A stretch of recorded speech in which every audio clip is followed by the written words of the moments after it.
menghukum semua dunia, menghapuskan semua living manusia, semua binatang, segala sesuatu yang di atas muka bumi. Karena manusia telah memberontak kepada Dia, dan dosa yang manusia lakukan di dunia ini sudah off limit, sudah sampai kepada diri. Jadi Tuhan terpaksa bertindak menghapuskan semua manusia ciptaannya. Semua manusia adalah ciptaan Allah, tetapi oleh karena pemberontakan manusia di dunia yang Allah ciptakan dulu dan juga sekarang ini. Dan dulu kejahatan terjadi di dunia ini karena manusia. Allah menciptakan dunia dan segala sesuatu di dalamnya. It's very good. Bukan baik saja, sangat sungguh sangat baik, kata Allah. Tapi manusia merusakkannya karena mengikut Tuhan yang lain, yaitu iblis. Dengan kenipuan yang iblis berjaya melakukan terhadap manusia.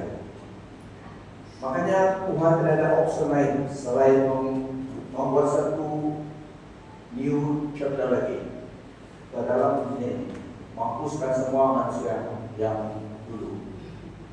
Rencananya adalah membanjiri muka bumi dengan air laut.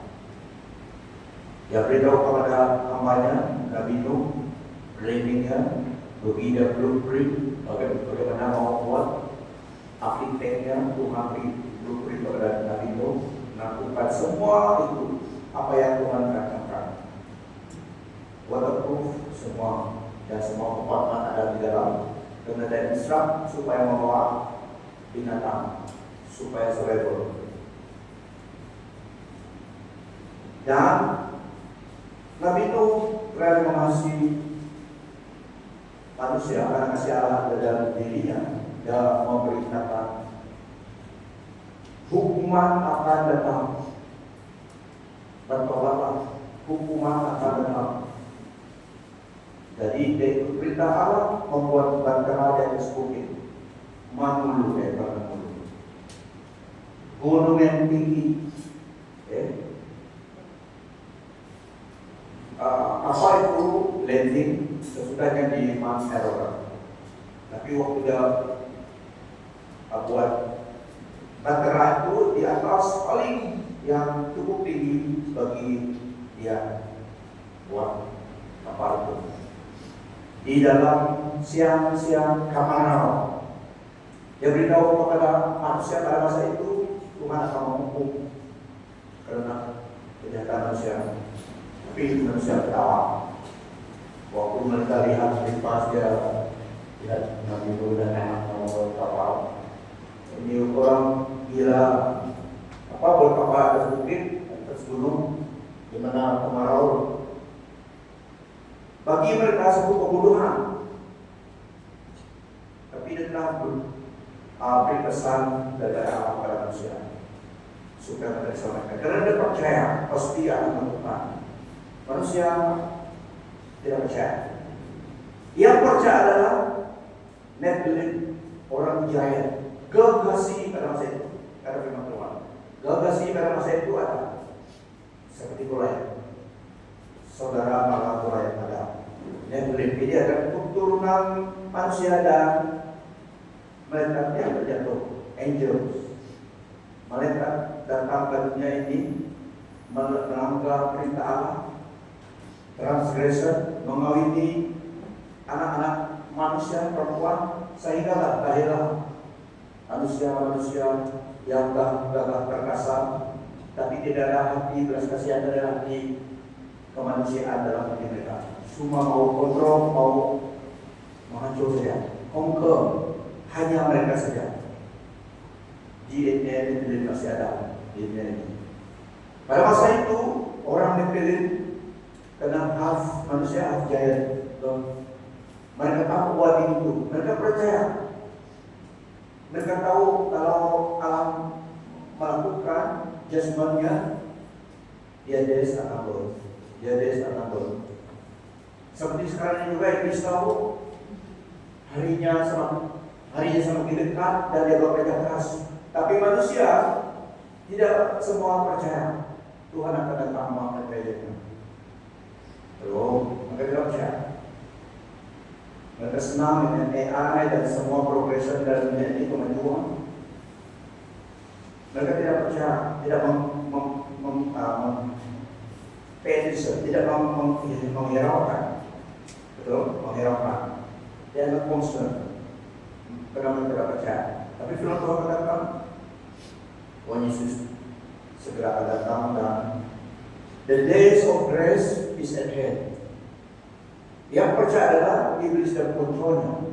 Jadi mereka bekerja keras, coba membawa hancuran kepada lebih banyak manusia lagi, seperti dalam in the days of Noah dan firman Tuhan. So, likewise will be in the days of the sons of men, the son of man coming. Yang percaya dalam itu orang itu. Dan ada satu, tapi dalam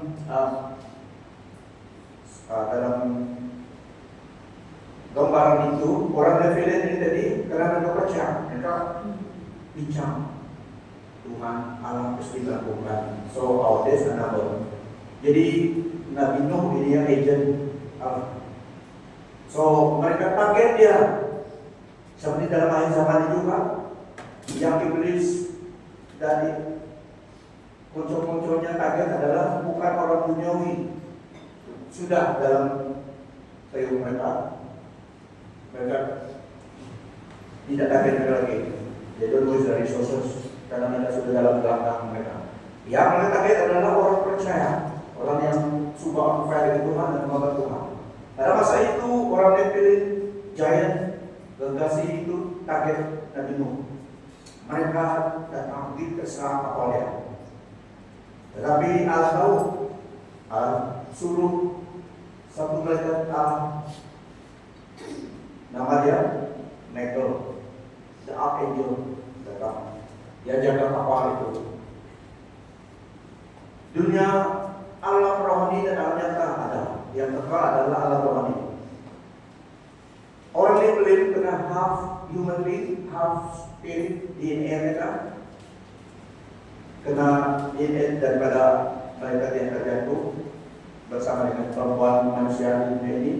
Mix karena rencana Allah, rencana iblis untuk menghancurkan the bloodline of the Son of God akan lahir dari dunia ini. Jadi mereka tahu rencana Allah. Dalam hal itu, glimpses of the coming Child of God, Christmas, mereka dahulu ingin merusakkan saudara. Transgression memberontak terhadap Allah pencipta mereka. Ketua adalah Lucifer, turunkan dalam kaum. So pada masa itu mereka kaget. Nabi Nuh masih buat apa? Belum siap. Archangel Michael turun, satu mereka orang yang berdiri datang. Tidak dapat sepanjang suaranya dengan berapi, mereka memang tidak dapat. Mereka recognize this is apa angel God, membawa atok di neraka. Satu yang mereka orang yang berimana lokasi kita lebih ini. Sebenarnya dia adalah persoalan, tapi Michael turun alam surga. Tidak dapat menghancur sehinggalah apa Nabi Nuh selesai mereka masuk, Allah yang menutup kapal itu. Hujan turun dari bawah ke bawah. Every floodgate of heaven burst open sehinggalah kapal itu terlalu diangkat dari air. Orang Nephilim dari jahit tadi semua tenggelam mati. Tapi firman Tuhan katakan, and also after the flood. So bagaimana mereka ada yang survive after the flood? Lepas itu kan kita lihat ada Goliath, ada apa lagi itu Goliath juga, Gog, ada Ok besar, Ok nama dia, giant itu tadi dalam firman Tuhan. itu saudara malah boleh. Tapi tentara Daud, orang Israel, tentara Daud, cenderung di kejayaan ini dalam peperangan mengalahkan, membunuh Og nama dia. Yang beri nama anak cucu Og, ORG, Og tinggal siapa? Biasa kita 10 jari kan, dia punya 12 ke 11 punya Og. Besar dia. Tapi tentara Daud diurapi Tuhan ke dalam sana.